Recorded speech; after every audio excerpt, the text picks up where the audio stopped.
You're listening to the Snob OS Podcast, the podcast for Apple snobs.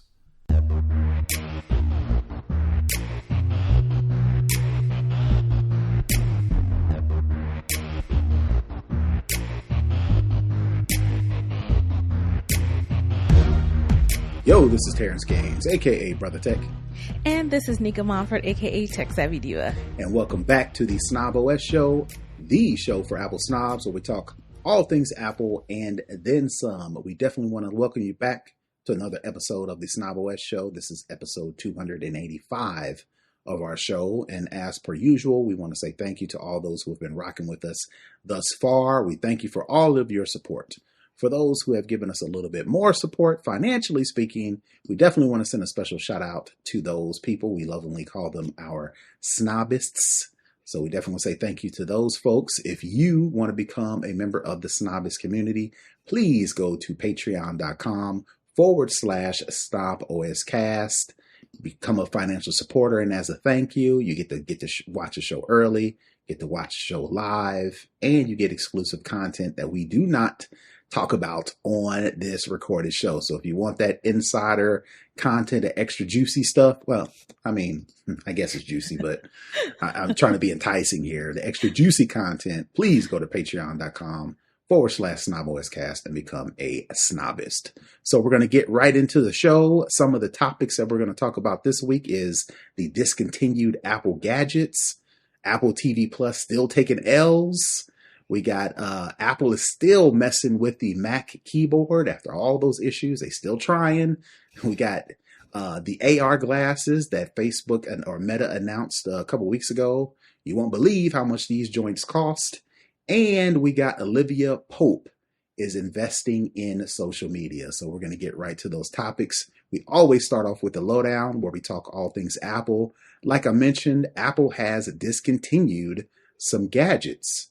Now, I've never really known why they discontinue the gadgets. My guess is because they look and resemble too close to the new gadgets. For instance, the iPhone 15 versus the iPhone 16.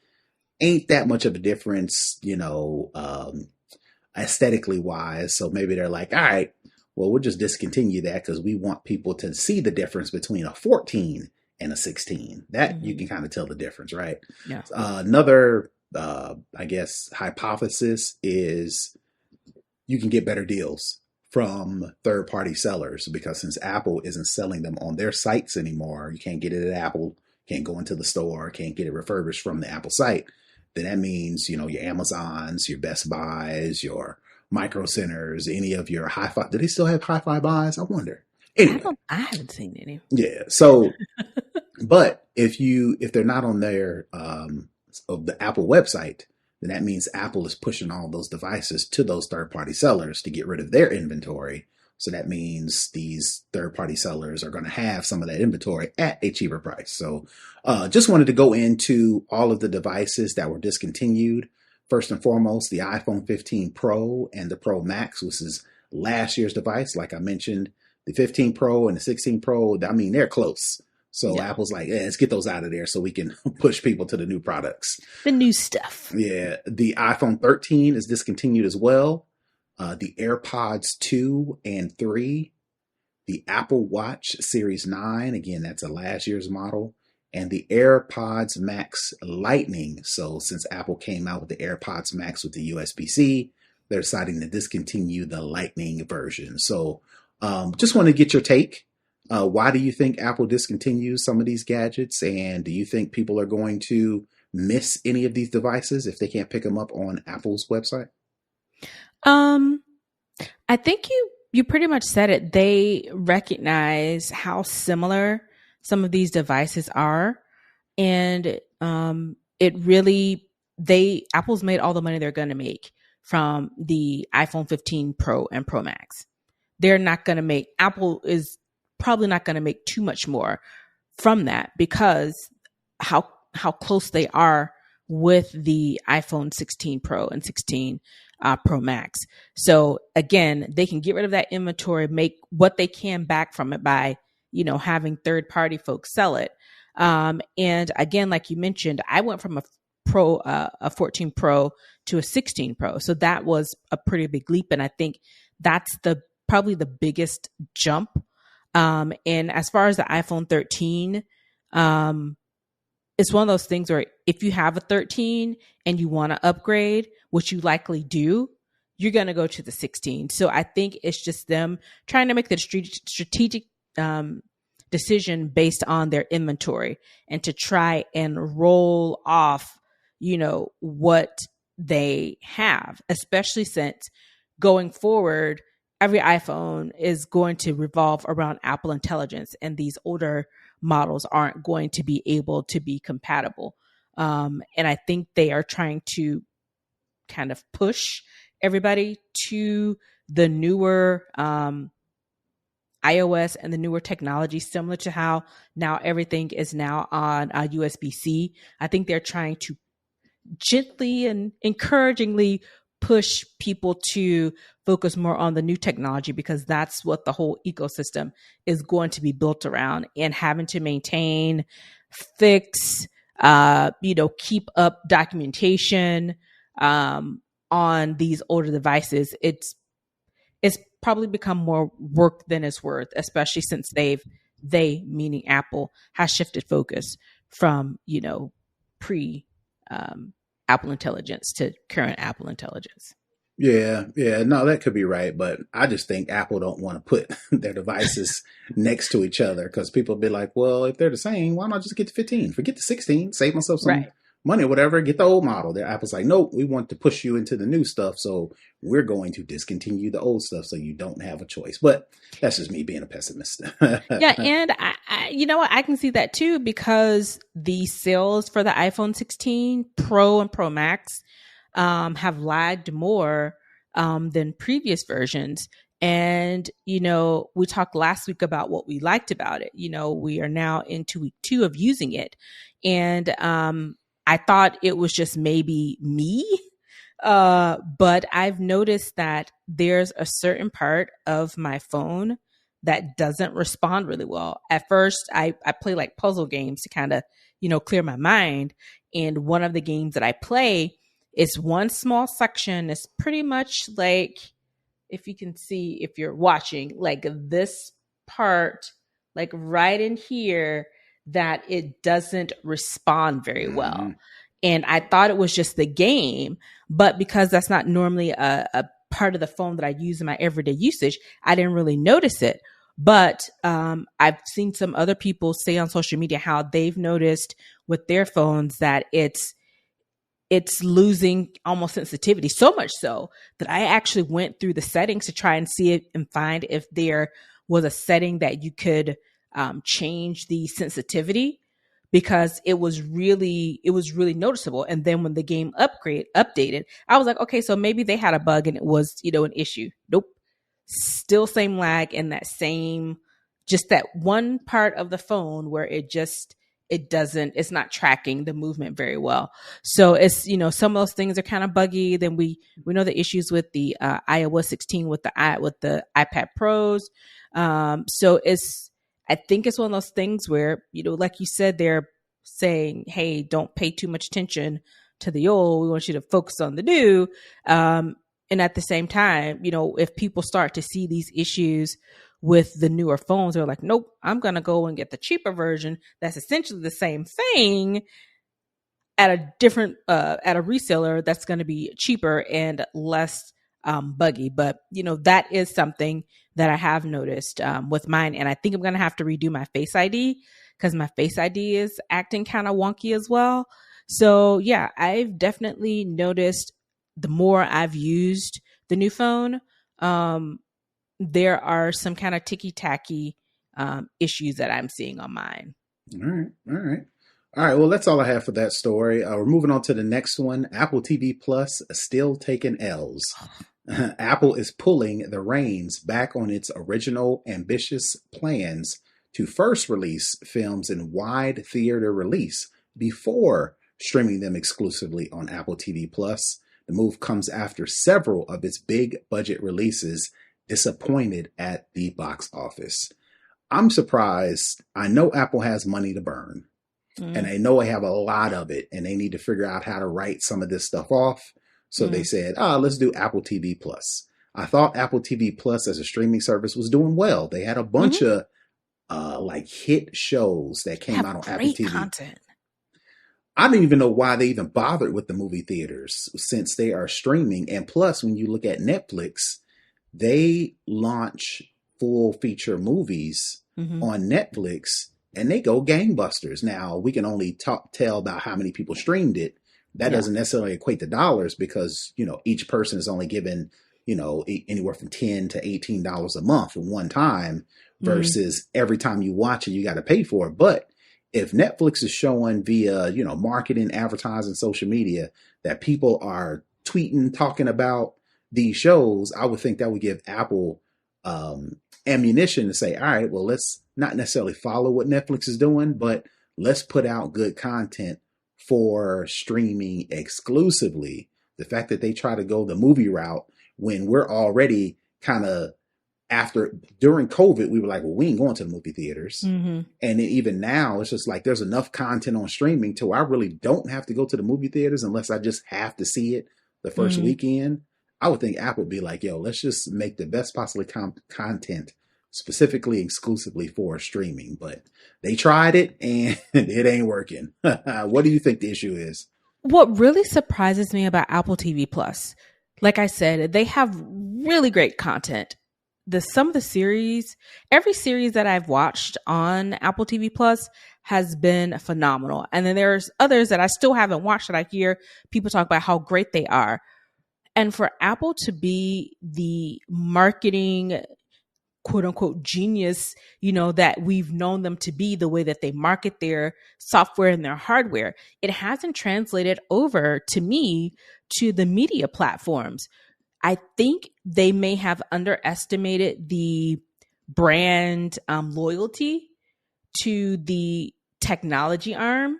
I can only assume that they thought that would translate over into media, and it hasn't. And Apple doesn't market these shows. They don't do promo, you know, runs. You don't see commercials about them. You don't see activations at like other events.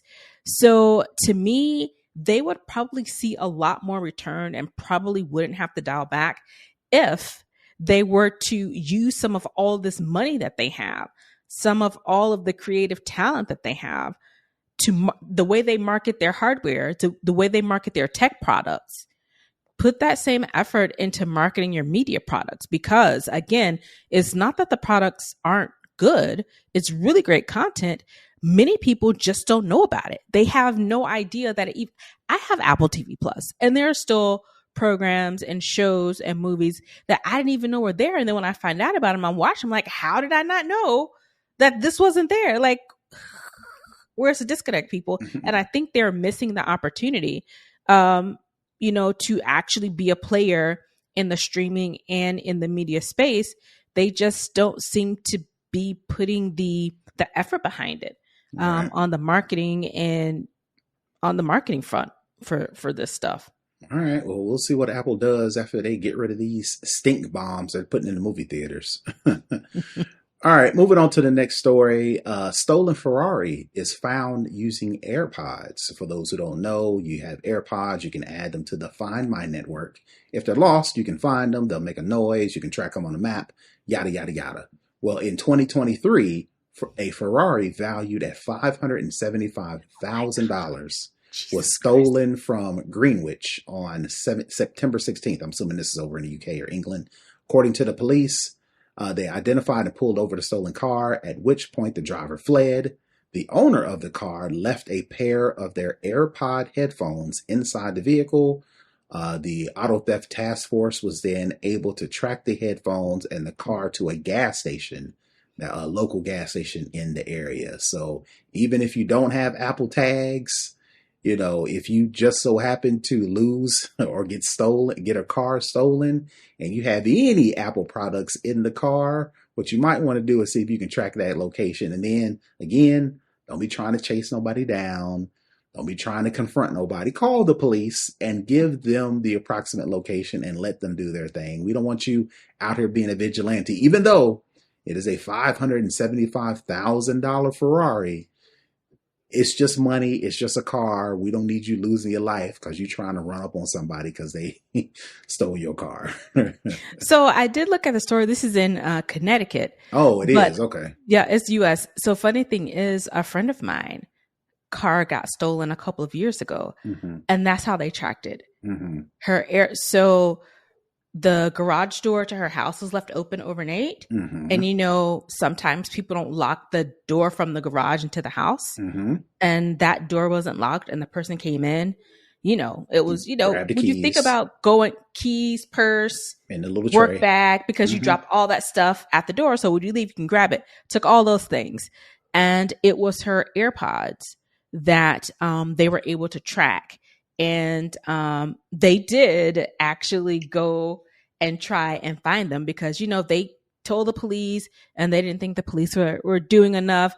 And they were basically, the car stayed in like the same area because I'm assuming like when you steal a car, if you don't automatically take it to somewhere for it to get chopped up, you don't want to, drive it too much because it's hot, in the first few days or whatever, because the AirPods were staying in that general vicinity the whole time. She got her car back and stuff like that, but real life, they were able to keep an eye on where it was because they had Apple devices. She had iPhone, and she had a work iPhone, and then her personal iPhone. Her personal iPhone was with her. It was her work iPhone that was still in like the work bag.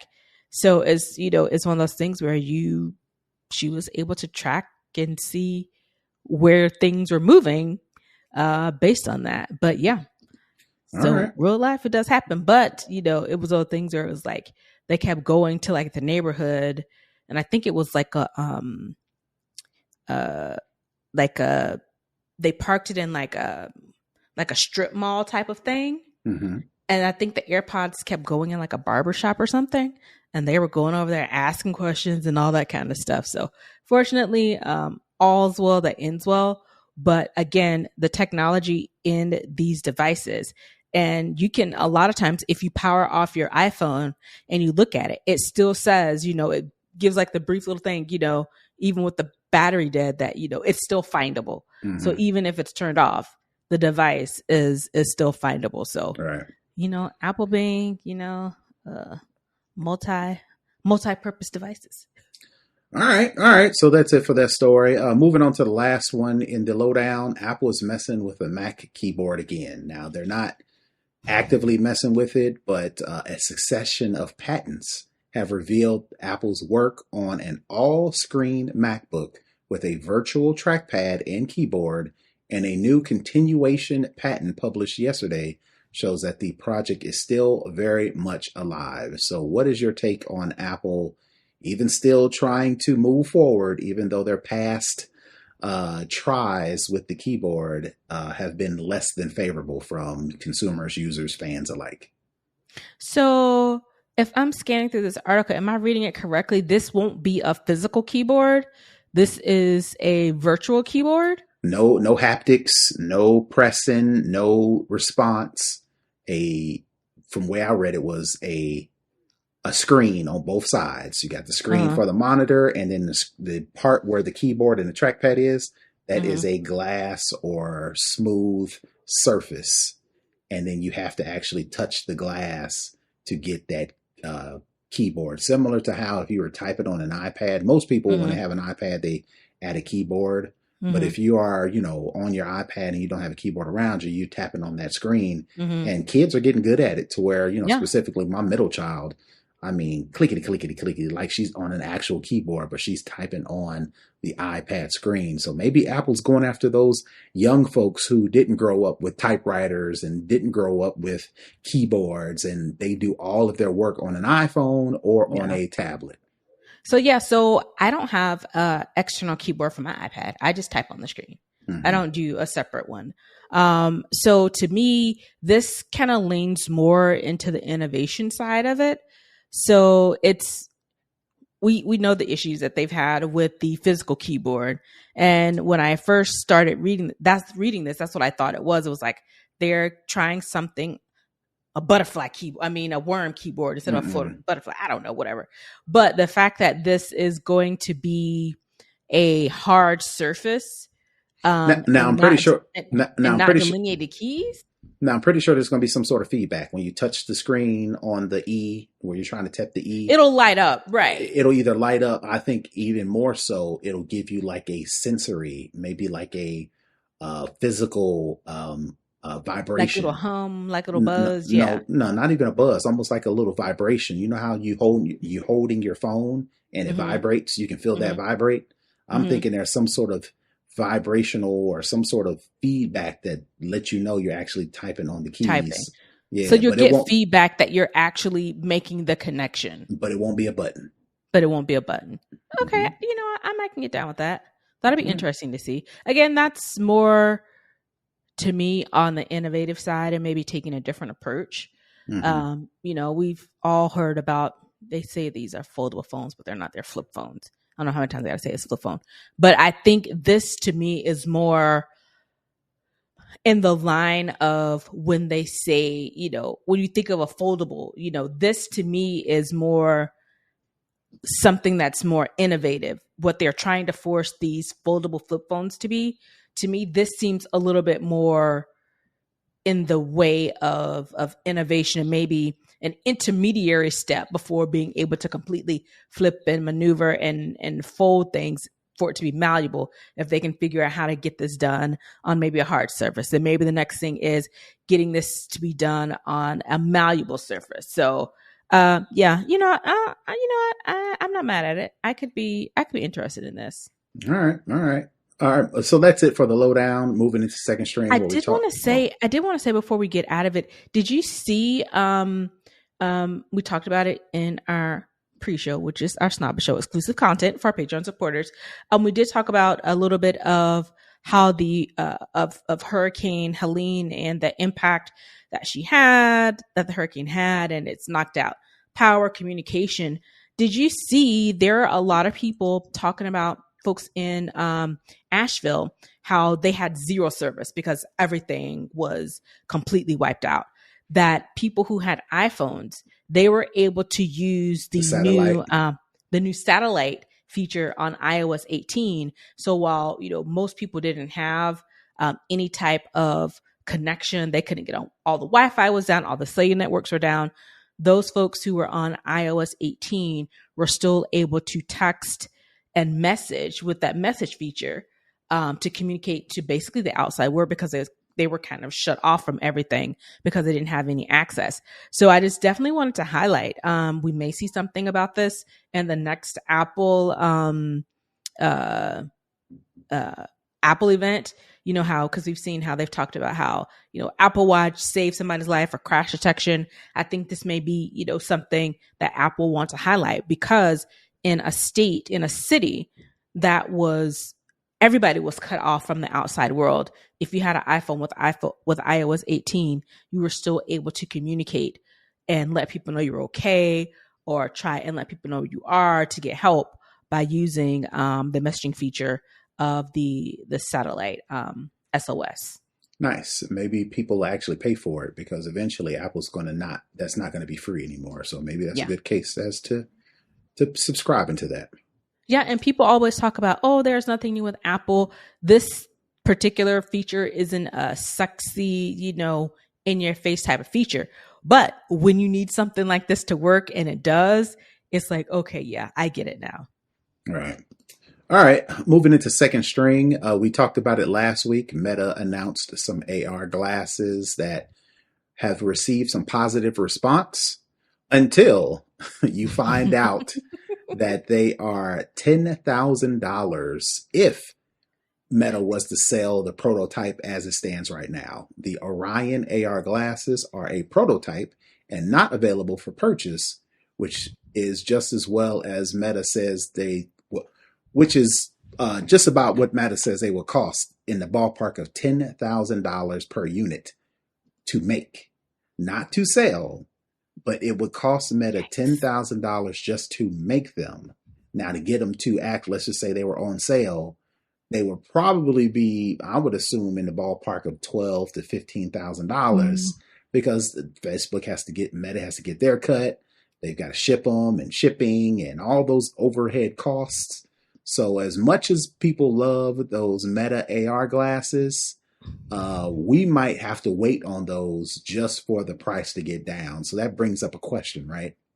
Mm-hmm. When the Vision Pro VR goggles came out and they wanted $3,500, $4,000 if you add the bag and you add the tax and the holder and accessories and the battery, all that stuff, you could easily spend $4,000, and people poo-pooed the price of the Vision Pro goggles. Now Meta announces their AR goggles, which seem to be more consumer friendly, but more than twice the cost than the Vision Pro goggles, which you can actually buy right now. So I'm curious as to why it's been so quiet on these cost how much front, when that was all people could talk about when Apple dropped their version. What do you think? So we did talk about Orion last week, and I was mildly impressed that, I was more than mildly impressed that, they were able to bring a prototype. They were very clear. This is a prototype. We're not selling it. This is what we're working on. This is where we got it. And we just want to show you how far we've made it, with these AR glasses that look almost kind of like real glasses. You can see through them. People can see back through you. So it gives you a more real experience. And that was a highlight. And it was like, Meta first hologram glasses. They announced, I think it was their Connect conference, and it was ooh and ah.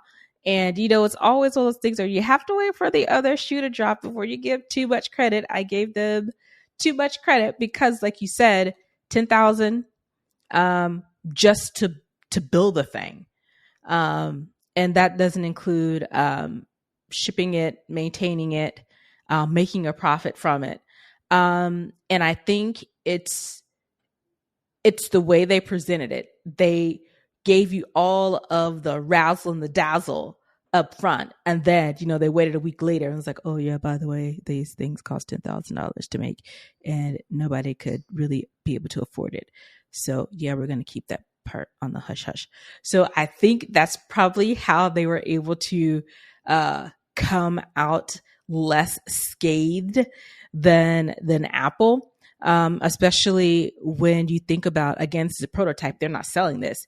The only people that have access to are the people who work for Meta, whereas Apple did have a consumer shippable, usable product. And, I think, and you also think of the people hate Apple type of thing, anything to kind of, poo-poo on them. So I just think it's one of those things where the approach that they went to announce these, and then, kind of on the hush hush. Oh yeah, by the way, these cost XYZ. But by that time, all of the who's and ahs had already been said, and people have moved on to the next thing. Yeah, but I'm just surprised that people haven't poo-pooed that price the way they did the Vision Pro goggles. Maybe because, Apple's on top, so they're going to get all that criticism versus Meta. As far as hardware is concerned, they are far behind Apple. So maybe people are like, we'll give them some grace. It's their first attempt at a product that people actually really want, even though the Meta Quest, but that was Oculus and Facebook just bought them. So, yeah. And then the Facebook phone, really wasn't Facebook. It was like HTC and some other things. So Meta really hasn't really had that much of a foray into hardware. Which is they haven't launched anything. So it's hard to criticize something that technically isn't available. Right. All right. So that's going to do it for second string. We're going to move into for the culture. Olivia Pope, Kerry Washington, actually, when she most famously portrayed Olivia Pope in that popular Scandal series. She has decided she's going to be an investor, and she has decided she's going to invest in the Black-owned Spill social media app. So I just wanted to get your take on, celebrities doing some investing. We know LeBron James has a lot of investing going on. Beyonce has product after product after product. Jay-Z, a lot of these entertainers, a lot of these artists, you talk about MC Hammer, you think about Chameleonaire, just two off the top that have actually invested into tech.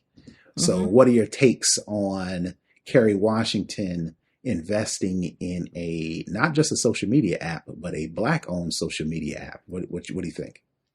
I think this is pretty on par for her. She has her own production company. I think it's called Simpson Street Productions. She's produced a few different, I think, movies and television shows. One, Prisoned, which is on Hulu, which I really liked. They just finished their second season, and of course, Hulu has canceled it. That's another thing for a different story. But I think this is from what I know of, outside of her creative endeavors on her business side, this seems very much aligned with what her business acumen is, especially in the media space. So I think it's just a natural progression. And I think she may see a potential, especially as bad as Twitter has become and how degraded the product is. Yeah. I think she may be thinking, I'm going to get in on this now because this has the potential to explode. Similar to, I don't know, I don't watch typically Shannon Sharp's show and content because I'm not a fan of his. I abhor him. But he had, I saw the video floating on Twitter, Mark Cuban, famed businessman, former owner of the Dallas Mavericks basketball team. He was talking to him, and one of the conversation was talking about investments. So he was like, with his, I don't think it was his first company, his second company, the one that, really helped him make all of his money. He had 300 employees. And by the time that these employees left, they were all millionaires. And so Shannon Sharp said, when he first, got into the league and started making his money, he wanted to buy 300,000 in what was it? Was it Google? I think it may have been Google. In any event, his whatever the company was that he was investing in, I'll look it up in a minute. The financial advisor advised him against it. Had he kept that stock would have made him a billionaire. Mm-hmm. So all this to bring us back to Kerry, I think she sees the potential of what this business could be. Well, but even with Kerry Washington, I think what the Shannon Sharp thing, correct me if I'm wrong, I haven't watched that episode, but it sounds like Shannon was just going to be like a investor, like he's going to Schwab and Fidelity and putting $300,000 in this particular stock, versus Kerry Washington. She owns it. Right.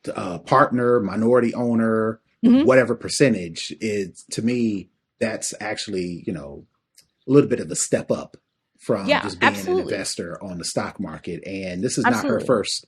It's not her first foray either. She's been an angel investor for the direct-to-consumer teeth alignment startup Byte.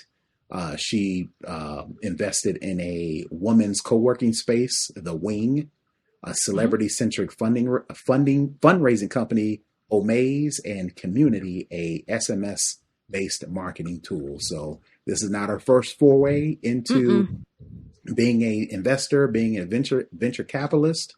But I want to believe that investing in a Black-owned social media app is the right move. I'm a little skeptical, simply because you're correct in the fact that a lot of people's sentiment as it relates to Twitter X is trash, right? Yeah. But they're still on it. Yeah. They hate Instagram. I always lament about Instagram because of the algorithm, but I'm still on Instagram. Yeah. It's going to take people doing more than just talking about how they don't like something and actually putting their foot to the pavement and actually moving to something. And that's what's going to take. And that's just in general, but Yeah. more specifically with social media, because the whole pull of social media is I could fire off one tweet and it could potentially be seen by millions, if not billions of people. Going viral is the whole thing, which is why so many people stay on X, which is why every time the Instagram algorithm changes, people get upset, but they keep posting, which is why TikTok could possibly still be banned. It's still on the list to be banned later on this year, but people still uploading those those videos, right? So it's like it's going to take people to actually build up alternatives like Spill, like Blue Sky, whatever the case may be, versus people kind of like just waiting on the competitor to rise to the levels of X. And then people jump ship. No, you got to jump ship early. And I'm hoping, bring it back to the story, I'm hoping that's what Kerry Washington is banking on, the fact that we, especially Black folks, who are always complaining about representation. You don't know nothing. Yeah. And the top CEOs at X don't look like me. And when they're doing brands, they are always partnering with these people who don't look like us, who are still in our culture, and all the complaining. But y'all still on it. What you gonna do? So, and I think what the difference is, particularly with someone as wealthy as Kerry Washington, she can invest this money. We talk about it, before. We're not investment advisors, but for our own personal investments, it's when you invest, you have to use money that you're okay either losing or not seeing an immediate return on. A lot of these investments, you have to be in it for the long game. And I think when it comes to people like Kerry Washington, who are wealthy, who have influence, who have means to make other amounts of enormous amount of money, she can afford to spill this money, invest in this company, and not be worried about seeing a return immediately, even the next 5, maybe in the next 10 years. But she's investing in it early, and she's investing in it now when we don't know. I mean, hell, we don't even know a year from now what Twitter is going to look like, if it's even going to be owned by Elon, if it's going to go even further down the tubes. But I think for her, it's one of those things where she's banking on the potential of people, like you said, to be proactive and actually get off of Twitter and get onto Spill to build it up. I think she may be banking on that premise that people will at some point get their act together and, migrate over there, and actually that become their preferred choice of social media. And again, she has the resources and the time and the influence to put that money over there and go on about her business. And then when it does finally pop, she's golden. Yeah, I just hope people follow. I just hope people follow, especially if you're complaining. Personally, again, present company included. You know what I'm saying? I'm not excluding myself, although I have put more effort into Spill, posting, commenting over the past couple months than I have on X. I've pretty much personally all but have left X. The only thing I haven't done is disabled or deactivated my account. Whatever you do, I'm assuming the process is abhorrent. But I'm just like, all right, I'm just going to leave it over there. I'm going to force myself to support, to use these other things, to support, because people can dump all the money they want to into something. If there is no support, it is all for naught. And I just wish people would stop talking, stop running their mouths, and see what they're doing over there and find out that they are actually making moves and it's actually pleasant. There ain't no, I'm not deep into the Spill, atmosphere or the universe, right?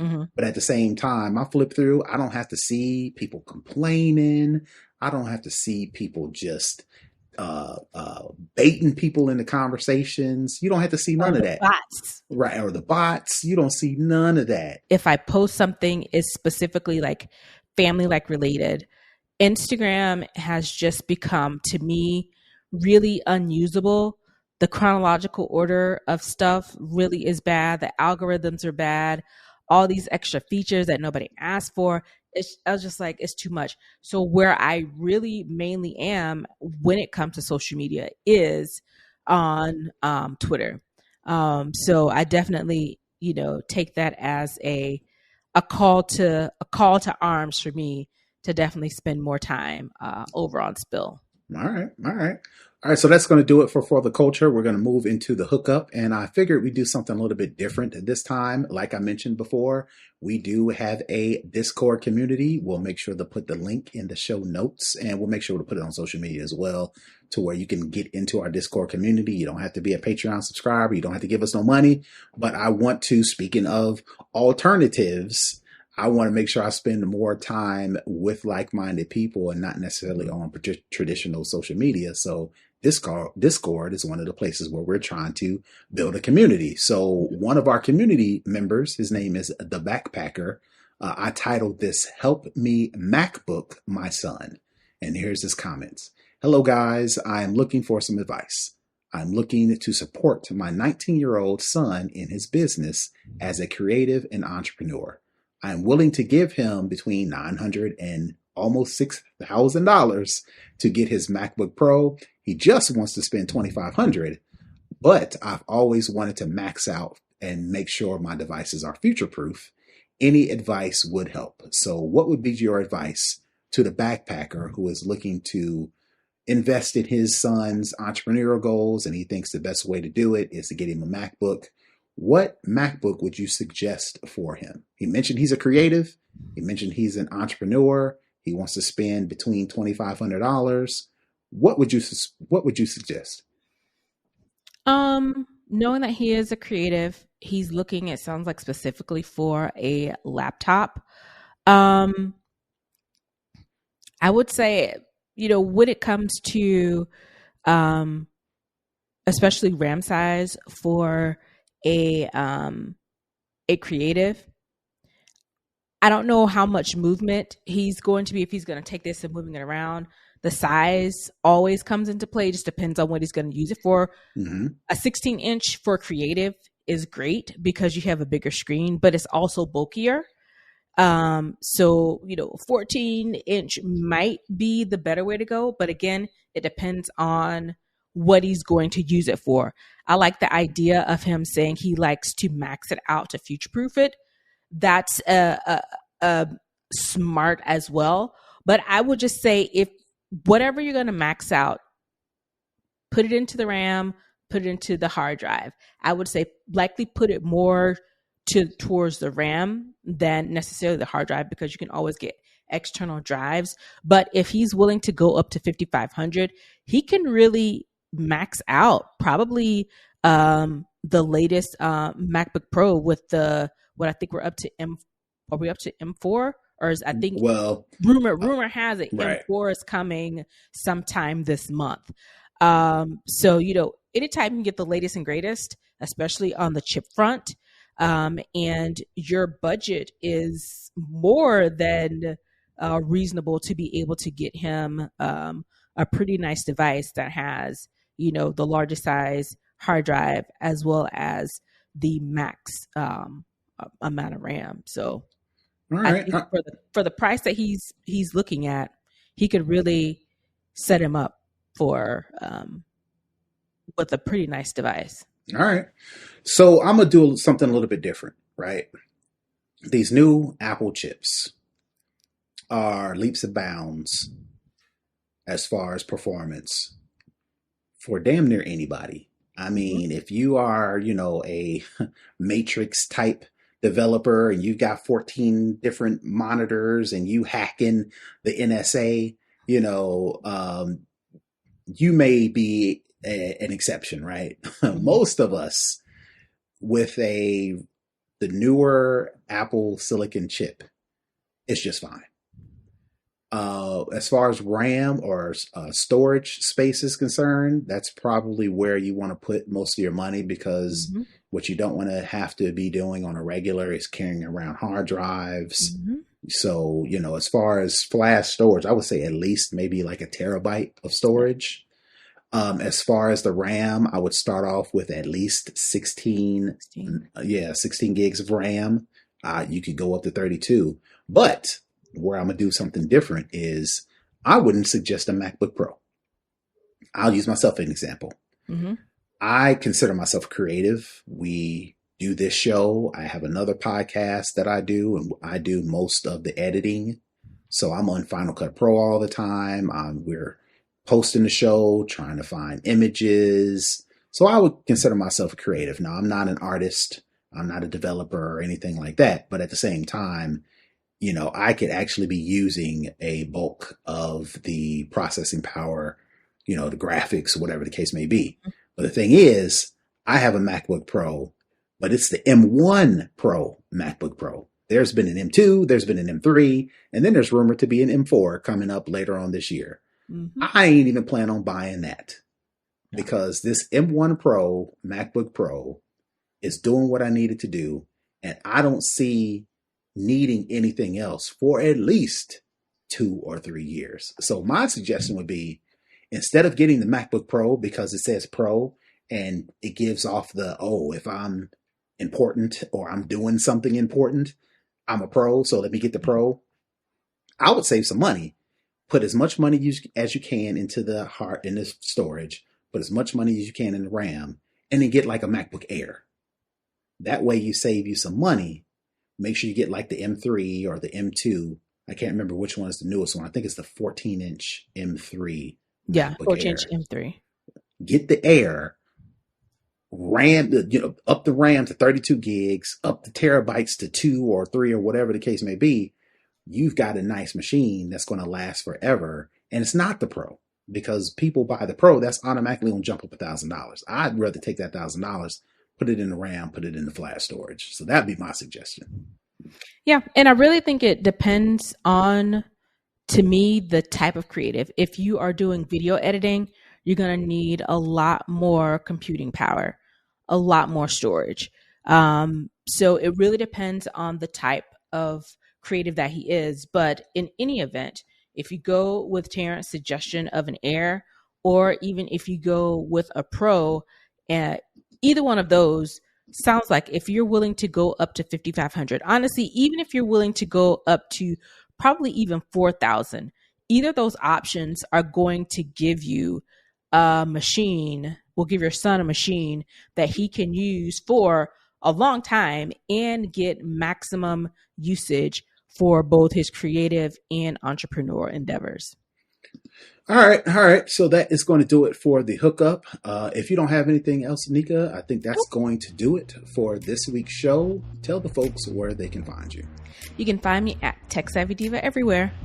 And you can find me all over the internet at Brother Tech. That's BROTHATECH. You can find us on social media. You can also find us on our website. That's the place you need to go to get all the information about us. So if you go to snoboscast.com, you can get all those details. Definitely check it out. Again, I just want to make sure, please join our Discord community. We'll make sure to put the link in the show notes, and we'll put it on social media. So go check us out there. But until next week, we are out. Peace. Bye, everybody.